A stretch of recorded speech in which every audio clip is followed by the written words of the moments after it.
Assalamualaikum warahmatullahi wabarakatuh. Kembali lagi dengan saya Muhammad Najib Karim. Pada kali ini saya akan meneruskan bacaan novel Bidadari Bermata Bening karya Habibur Rahman El-Shirazi, bagian kelima audiobook. Bagian 5. Ada sore, ada pagi, ada siang, ada malam, ada kelahiran, ada kematian, ada tua, ada muda, ada datang, ada pergi, ada suka, ada duka, ada tangis, ada tawa, ada sedih, ada bahagia, ada ramai, ada sepi, ada pertemuan, ada perpisahan, ada kebersamaan, ada kesendirian. Itulah kenyataan hidup yang harus siap dihadapi siapa saja di atas muka bumi ini. Para nabi sekalipun mengecap dan merasakan kenyataan itu. Pagi itu cerah, terang tanpa hujan. Burung gelatik melayang dan hinggap di dahan pohon sawo yang ada di halaman pesantren. Matahari bersinar kekuningan. Aina duduk sendirian di beranda asrama Robiah Al-Adawiyah yang sepi. Semua teman seangkatannya telah pergi meninggalkan pesantren setengah bulan yang lalu. Dan adik-adik kelasnya sedang libur panjang setelah menerima rapor. Pesantren yang biasanya ramai oleh ribuan santri kini terasa lenggang. Hanya puluhan santri putra dan puluhan putri yang tersisa. Mereka adalah para santri salaf yang fokus hanya ngaji kitab kuning. Aina memandang beranda masjid, tempat di mana ia sering bercengkrama dengan teman-teman usai sholat. Suara Rohmatun, suara Zulfa, suara Laila, suara Farah, suara Lulu, suara Aska, suara Nanik, dan suara-suara teman-temannya yang lainnya seperti ia dengar kembali. Wajah-wajah mereka terbayang. Episode-episode kebersamaan dengan mereka kembali hadir dalam pikirannya. Tak terasa air matanya meleleh. Belum juga 1 bulan berpisah dengan mereka, hati terasa rindu. Masa-masa belajar di madrasah aliyah bersama mereka kini ia rasakan sebagai kenangan yang sangat manis dirasa. Rohmatun mungkin kini sudah mulai mencari kos di Surabaya. Mungkin temannya yang gendut itu akan kuliah di UIN Sunan Ampel dan Unair. Zulfa jadinya kuliah di Solo apa di Salatiga. Ia belum mendapat kabarnya, tapi jelas Zulfa akan melanjutkan kuliah. Laila mungkin jadi merantau di Jakarta, kuliah sambil membantu bibinya yang punya warteg di sana. Farah sudah kirim surat kalau ia kini mondok di pesantren An-Nur, Ngerukem, Bantul, Yogyakarta. Ia mau serius menghafalkan Al-Quran dan perlu tempat yang baru biar fresh katanya. Di sini ada kakak kelas kita dulu, Teh Indah, dari Cianjur. Dia sudah hatam hafal Al-Quran, sudah dapat sanad dan jadi tangan bunyai di sini.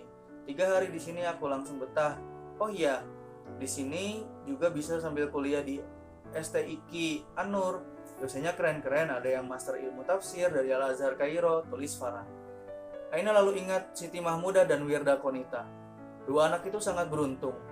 Menurutnya, Siti Mahmudah, sang juara jurusan IPA, mendapat beasiswa bidik misi dari Fakultas Kedokteran UNER Surabaya.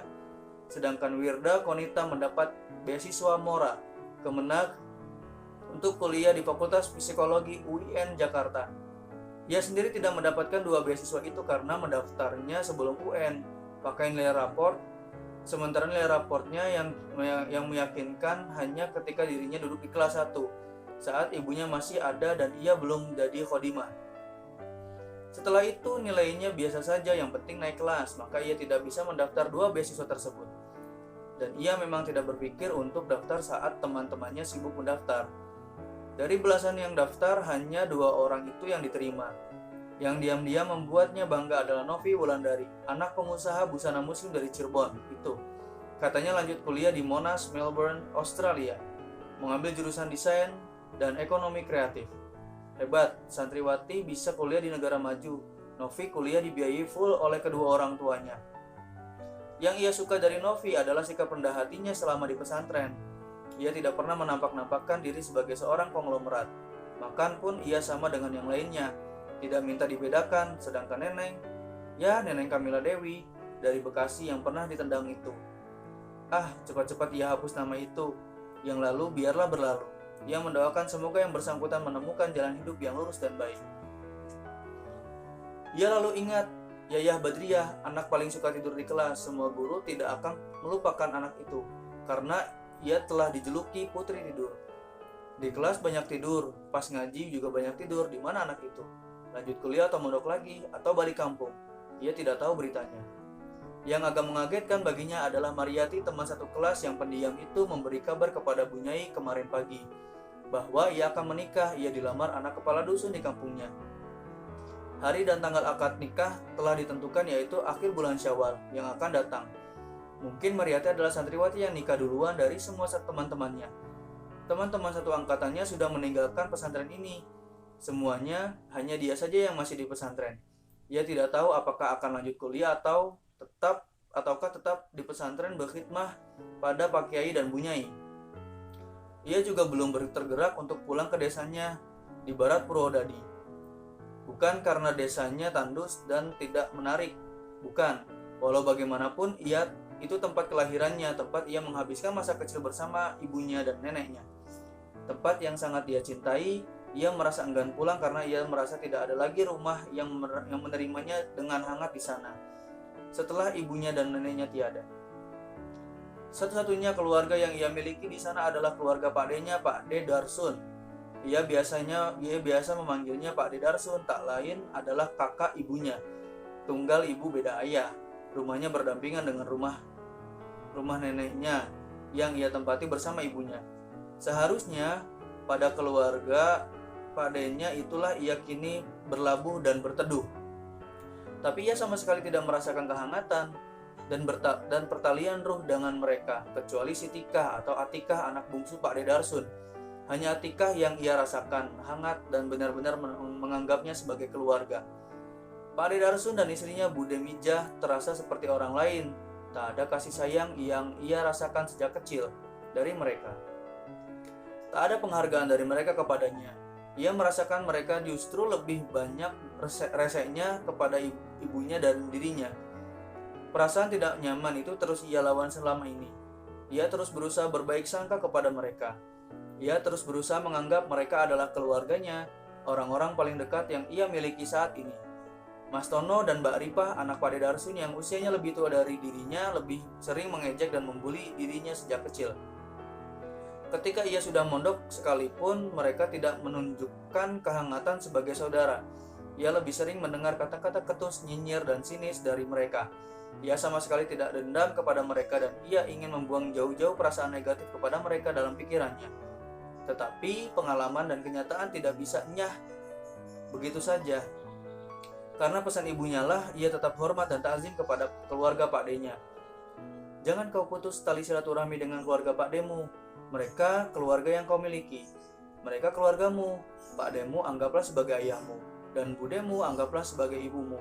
Itulah wasiat ibunya beberapa hari sebelum menghembuskan nafas terakhirnya di RS Telogorejo, Semarang karena sakit liver. Meskipun Pak D dan Budenya bukan orang tua kandungnya, semestinya hari-hari ini adalah hari-hari bahagianya bersama mereka. Semestinya mereka bahagia, senang, dan bangga ia meraih prestasi yang diimpikan banyak anak remaja karena prestasinya itu ia sampai masuk koran beberapa kali. Tapi harapan itu tidak terjadi. Pak D dan Budenya tak sudi datang ke acara haflah Kirusana yang sangat penting baginya. Padahal ia sudah menyampaikan pesan berkali-kali lewat Sitika agar Pak D dan Budenya datang. Sehari setelah haflah Kirusana, Sitika datang bersama teman-temannya, Ayu namanya. Sitika mengucapkan selamat atas prestasinya dan minta maaf tidak bisa membujuk kedua orang tuanya untuk datang. Saya juga anyel sama Pak E dan Bu E. Kalau punya acara penting banget biar bisa dimaklumi, gak bisa datang lah. Pak E gak bisa datang alasannya mau mancing sama Kartolo di waduk katanya lah. Mae malah ngomong malas jauh. Saya sampai bilang ini cuma sekali seumur hidup bagi Dik Aina. Boya disempat-sempatkan, apalagi Dik Aina sudah masuk koran. Mereka tetap gak mau datang. Aku kan jadi mangkel banget, Dik. Terang Sitika. Meskipun usianya lebih muda dari 2 tahun darinya, Sitika memanggilnya Dik dan Aina memanggilnya Mbak. Sebab Atikah anak Pak D-nya. Karena itu pesantren ini ia rasakan adalah rumahnya yang paling hangat saat ini. Ia memang kehilangan banyak teman seangkatannya. Tetapi ia masih punya Mbak Ningrum, Mbak Titin, dan para khodimah lainnya yang sangat hangat layaknya keluarga. Lebih dari itu, saat pesantren sepi seperti ini, ia justru semakin dekat dengan Bu Nyai. Ada banyak dan kesempatan yang membuatnya bisa menemani Bu Nyai, karena kesibukan Bu Nyai berkurang. Berkali-kali Bu Nyai menyuruhnya liburan dan pulang, tetapi ia mengatakan ingin liburan di pesantren, ingin lebih lama di pesantren. Ia tidak menceritakan tentang perlakuan Pak Ade dan Budenya kepadanya. Bu Nyai menyarankan agar ia melanjutkan kuliah di Jogja saja. Tawaran rektor UNY agar diambil. Umi punya teman baik. Dia punya toko pakaian di daerah Malioboro. Kau bisa kerja di sana sambil kuliah. Kalau Umi yang minta sama dia, insya Allah tidak ditolak, kata Bu Nyai dengan penuh kesungguhan kepadanya saat ngobrol suatu pagi setelah sarapan. Itu adalah tawaran yang sangat ideal baginya, tetapi ia juga merasa kalau tetap mengabdi di pesantren adalah pilihan yang indah. Suasana pesantren yang damai ini tidak mudah dicari gantinya. Sholat berjamaah, zikir, ngaji, ingat Allah, ingat Kanjeng Nabi SAW adalah kenikmatan yang mungkin tidak mudah didapat saat nanti kuliah di Jogja. Maka ia menyampaikan kemungkinan dirinya tetap berkhidmat di pesantren.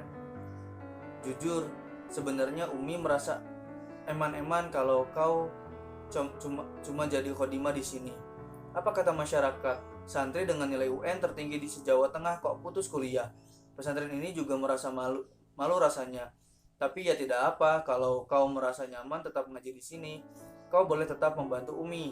Tapi nanti tidak lagi seperti kemarin. Bantu masak, nyuci, ngepel, tidak boleh begitu. Kau nanti jadi asisten pribadi Umi. Selain itu, kau nanti ikut ngajar di TK biar dapat pemasukan. Kalau nanti Pak Kiai jadi bikin sekolah tinggi, kau harus lanjut kuliah. Tawaran Bu Nyai itu sangat membahagiakan dirinya, dan itu juga didukung oleh Mbak Ningrum dan Mbak Titin. Sinar mentari pagi mulai terasa panas di kulitnya. Aina bangkit, ia belum duha. Ia berjalan ke tempat wudhu. Di kejauhan ia mendengar namanya dipanggil-panggil. Suara anak kecil ia dengarkan dengan seksama. Itu suara Gus Naufal. Mbak Aina dipanggil Mbak Putri. Iya Gus, Mbak segera ke sana. Ia melongok ke asal suara. Aina mengambil air wudhu lalu melangkah menemui Bu Nyai. Segera kau kemas-kemas, ikut Umi dan Abah jalan-jalan ke Jogja pagi ini, kita rekreasi, perintah Bu Nyai sambil tersenyum. Gus Naufal ikut? Tanya Aina pada Naufal yang ada di situ. Ya kudu ikut, lah yang nyetir mobil kan abiku, mamaku kan juga ikut, masa aku ditinggal sendirian, cerocos Naufal. Ya iya, Naufal ikut. Cepat ganti pakaian sana. Siap Mbah Putri yang baik, nanti jangan lupa beliin robot Ultraman loh. Awas kalau tidak. Bu Nyai Nur Fauzia geleng-geleng kepala melihat pola cucunya. Khodimah yang diajak saya aja Umi, Mbak Ningrum gak diajak. Kamu aja, cepat sana kemas-kemas, Umi. Hari itu Aina benar-benar merasakan rekreasi sudah lama ia mendengar nama kota Yogyakarta. Tapi baru hari itu ia menginjak kota yang pernah menjadi ibu kota Republik Indonesia itu. Kira-kira jam 10 pagi rombongan itu sudah memasuki kota Yogyakarta. Ia banyak ditolong oleh Gus Naufal yang ceriwis bertanya ini dan itu kepada mamanya. Ma, kok ada orang bule, mereka turis ya ma? Bisa jadi turis, bisa jadi tidak. Kalau bukan turis, terus apa dong? Bisa jadi mereka mahasiswa, mereka belajar di sini kan, kita kan di kawasan UGM, Universitas Gajah Mada. Oh, ini tempatnya Bu Elvi belajar ya ma? Bu Elvi yang mana? Itu yang ngajar novel matematika pas kelas 4. Oh iya benar. Kok kita kesini ngapain sih ma? Katanya mau ke Taman Pintar. Kita ngantar Mbah Kakung dulu baru ke Taman Pintar. Lah Mbah Kakung ngapain di sini?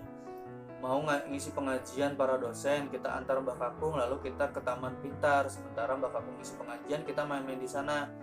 Kalau Mbah Kakung sudah selesai baru kita jemput lagi. Aina hanya diam dan menyimak dengan seksama. Ia jadi tahu kampus UGM Malioboro yang terkenal itu, Taman Pintar dan Keraton Jogja meskipun cuma lewat di depannya.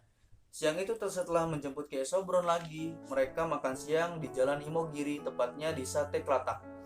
Setelah makan siang dan sholat zuhur, mereka meluncur ke Jalan Kaliurang. Kita mau kemana lagi, ma? Kita mau berkunjung ke rumahnya Mbah Yusuf. Wah asik, nanti jumpa Mas Faros ya. Bukan Mas, tapi Om. Masih kecil, bahkan sama aku tua aku kok, aku manggil Om sih, ma. Mbah Nur ayahnya Om Faros itu kan adik sepupunya Mbah Putri. Lah, mama saja kalau panggil Mbah Nur itu Pak Le. Berarti kau panggil Faros ya Om. Enggak mau, aku manggil Mas aja. Ya udah. Kiai Sobron, Bunyai Nur Fauzia dan Gus Asik tersenyum mendengar dialog itu. Aina hanya meraba-raba siapa yang dipanggil Mbah Yusuf. Ia membayangkan umurnya sudah lebih 50 tahun sebab sudah dipanggil Mbah. Mobil Innova Silver itu memasuki halaman sebuah rumah yang asri. Di samping rumah ada gerbang kecil, di atas gerbang ada plang bertuliskan Pesantren Mahasiswa Al-Manhal Al-Islami. Gus Asik memarkir mobilnya di bawah pohon talok. Satu persatu penumpang turun dari mobil. Gus Asik memencet tombol bel. Seorang pemuda berkopiah putih membuka pintu. Gus Asik, Romo Yai. Anak muda itu mencium tangan Gus Asik dan Kiai Sobron dengan penuh takzim. Monggo pinara Yai Yusuf nembe ngaos ten masjid kampung sekedap meleh kundur. Ucap pemuda itu dengan sangat ramah. Gus Asik dan Kiai Sobron masuk ke ruang tamu dan langsung duduk diikuti yang lain. Aina duduk dengan sikap menunduk. Ia tidak berani melihat-lihat, tapi sekilas tadi saat masuk ia melihat foto Kiai Haji Yusuf Badruddujah bersama seorang ulama memakai jubah dan berserban putih di kepalanya. Ia langsung tahu ini adalah rumah mubalik muda yang terkenal itu. Rupanya beliau masih adik sepupu Bunyai Nur Fauzia. Tak lama kemudian terdengar suara sepeda motor memasuki halaman. Kiai Sobron menengok ke jendela. Itu dia datang. Sejurus kemudian Kiai Yusuf sudah ada di ambang pintu. Assalamualaikum. Waalaikumsalam. Jawab Kiai Sobron dan rombongan hampir kompak. Mbah Nur, Mas Faros dan Mbak Vina mana? Kok nggak ada suaranya? Celetuk Gus Noval polos. Sedang kursus renang di kolam renang. Boleh nggak aku nyusul? Aku susul ke sana. Sebentar lagi mereka sampai. Ini sudah di jalan pulang. Mereka tahu Dik Noval mau datang, makanya langsung pulang. Kalau gitu aku pinjam mobil-mobilannya Mas Faros yang ada remote-nya, boleh nggak Mbak? Noval, jangan toh, tegas Malihah. Biar nggak apa-apa, Mbah ambilkan sebentar ya, kalem Kiai Yusuf Badruddujah. Kiai Sobron dan Bunyai Nur Fauzia geleng-geleng melihat pola cucunya yang berani mengekspresikan pikiran dan keinginannya secara terbuka. Ini, tapi hati-hati maininnya ya. Main di halaman belakang saja, sana lebih enak. Ya Mbah, terima kasih. Kedua mata Noval tampak berpijar bahagia ketika menerima mobil-mobilan sedan dengan antena panjang dan remote-nya dari tangan Kiai Yusuf. Ma, temani Noval main dong. Ayo Mama antar ke halaman belakang, nanti biar Mbak Aina yang nemeni ya. Ya, ayo Mbak Aina. Malihah bangkit dari duduknya diikuti Aina. Malihah berjalan melewati ruang tengah, dapur, beranda belakang hingga sampai di halaman belakang yang cukup luas. Halaman itu berpagar tembok setinggi 1,5 meter. Di ujung halaman tampak pendopo berbentuk joglo. Di kanan dan kiri halaman tambah berdiri bangunan bata merah ala Bali 2 lantai. Bunyai ternyata ikut menyusul ke belakang, tapi duduk di kursi yang ada di beranda belakang. Angin sejuk semilir mengalir. Pemuda yang tadi membukakan pintu mengantar 4 gelas es degan dan pisang goreng. Bunyai memanggil Aina dan Malihah, sementara Noval asik dengan mobil-mobilannya. Sebelah kanan itu pesantren putri, yang sebelah kiri pesantren putra. Semua yang nyantri mahasiswa. Ada yang kuliah di UII, UPN, UGM, UIN, UNY, UMY, UPN, Amikom, dan kampus lainnya. Gumam Bunyai seperti menjelaskan kepada Aina, namun pandangannya terus mengawasi cucunya yang asik bermain di halaman. Jumlah santri sekarang totalnya berapa sih Mi? Kalau mungkin tahu, tanya Malihah. Terakhir, Dek Yusuf bilang putra-putri ya 130, 70 mahasiswi, selebihnya mahasiswa. Untuk ukuran pesantren mahasiswa yang sudah banyak itu, mereka berada di rumah Kiai Yusuf Badruddujah cukup lama, terutama setelah si kecil Faros dan Vina datang dan bertemu Noval. Mereka langsung lengket. Faros langsung mengeluarkan semua mainan yang ia miliki. Ia membuat Noval sangat kekerasan. Noval itu sudah saatnya punya adik, lirik Bunyai kepada Malihah menantunya. Aina diam dan tersenyum dalam hati. Njih Mi, jawab Malihah. Bunyai lalu mengajak Aina melihat-lihat pesantren putri yang diterima dengan keramahan dan rasa takzim dari seluruh santri. Apalagi ketika ada yang tahu bahwa Aina adalah pemilik nilai UN sebaik se-Jawa Tengah. Para mahasiswi tampak antusias mengajak foto. Aina dibebaskan untuk ngobrol-ngobrol atau istirahat di tempat para santriwati. Barulah setelah sholat maghrib, mereka meninggalkan Kaliurang menuju Secang. Dalam perjalanan pulang, Aina membayangkan jika ia bisa nyantri di pesantren Kiai Yusuf Badrulluja bareng mbak-mbak yang ramah dan baik hati itu sambil kuliah. Duh, alangkah bahagianya. Tapi dari mana ia akan dapat uang atau untuk membiayai itu semua? Yang masuk akal kalau ia kuliah ya sambil bekerja mencari uang, bukan sambil belajar di pesantren. Alangkah bahagianya mbak-mbak yang bisa kuliah sambil belajar di pesantren itu. Mereka punya orang tua atau keluarga yang membiayainya.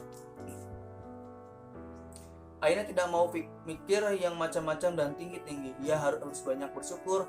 Apa yang ia alami siang itu adalah sebuah kenikmatan yang tidak semua orang merasakannya. Diajak jalan-jalan seperti itu, ia merasa dianggap bagian dari keluarga pengasuh pesantren paling besar di Secang. Sepanjang perjalanan, Bu Nyai dan keluarganya sama sekali tidak memperlakukan dirinya selayaknya pembantu. Justru dia merasa tidak enak karena sesekali malah Bu Nyai yang meladeni dirinya. Misalnya, saat di rumah Kiai Yusuf, malah Bu Nyai yang mencarikan mukena untuknya karena ia lupa tidak membawa mukena. Bu Nyai juga yang membelikan dirinya oleh-oleh agar nanti ada yang bisa dibagikan dengan para khadimah lainnya. Maka ia berpikir ia tetap bisa mengabdi dan belajar di pesantren itu. Dekat dengan Bu Nyai dan Pak Kiai sudah merupakan hal yang membahagiakan. Malam itu Aina tidur senyum, mengembang, dan hati mantap bahwa ia tidak akan meninggalkan pesantren ini. 3 hari setelah kunjungannya ke Jogja, Bu Nyai Nur Fauzia mengajaknya ngobrol. Dia masih ingat betul. Bu Nyai mengajaknya duduk di beranda belakang. Angin sejuk menggoyang bunga matahari di taman. Rembulan bersinar temaram. Bu Nyai Nur Fauzia masih memakai mukena habis sholat isya. Wajahnya berseri anggun. Kalau kamu misal kuliah sambil nyantri di tempat Kiai Yusuf itu kira-kira kerasan? Kerasan gak, Nah? Tanya Bu Nyai kalem. Dia agak kaget mendengar pertanyaan itu, sebab kuliah sambil nyantri seperti itu pernah terbesit dalam pikirannya. Namun ia mengukur diri, maka ia buang-buang jauh keinginan itu. Ji, kerasan sangat, Mi. Pesantrennya bersih, adem, mahasiswi yang nyantri juga banyak dan berpikiran terbuka. Ideal sekali kalau kuliah bisa sambil nyantri di situ. Tapi untuk Aina kok rasanya tidak mungkin itu menjadi kenyataan. Loh, kenapa nggak mungkin? Dapat biaya dari mana yang realistis? Kalau Aina kuliah ya sambil nyambil kerja. Tidak ada yang tidak mungkin jika Allah mengizinkan. Bu Nyai Nur Fauzia memandangi wajah Aina dengan tersenyum. Umi mau bilang sesuatu tapi kamu jangan kaget. Kamu dengarkan saja dulu. Lalu kamu pikirkan baik-baik dalam 2 atau 3 hari ya. Aina mengangguk dengan dada berdesir dengan cepat, pikirannya berkelebat. Apakah Bu Nyai mau membiayai dirinya kuliah atau menemukan orang yang akan membiayai kuliah? Atau begini, nah Pak Kiai Yusuf Badrulluja matur kepada Umi dan Abah bahwa dia ingin melamarmu untuk dijadikan garbonya. Aina kaget luar biasa mendengar kalimat yang disampaikan Bu Nyai. Ia nyaris tidak percaya. Tidak mungkin itu, Mi. Masa kamu tidak percaya sama Umi, Nah? Ini serius dan sungguhan. Itulah kenapa kami ajak dirimu jalan-jalan ke Jogja dan berlama-lama di rumah Kiai Yusuf supaya kau tahu dan merasakan sendiri kira-kira kalau tinggal di sana bagaimana. Tapi apa saya layak, Mi? Beliau itu priai agung. Saya ini siapa? Saya sudah ceritakan siapa kamu dan keluargamu kepadanya dan dia sudah mantap untuk menyunting dirimu. Jika kamu dan keluargamu menerima, Aina menunduk. Air matanya basah. Kamu gak usah jawab sekarang, kamu pikir-pikir saja. Sekarang aku akan sedikit cerita tentang Kiai Yusuf Badrulluja supaya jadi tambahan informasi untukmu. Wajah, suara kau sudah tahu. Kau juga tahu ia sudah punya dua anak. Nah, ini yang mau aku ceritakan. Yusuf Badrulluja dulu belajar di Lasem, lalu nyantri di Krapyak.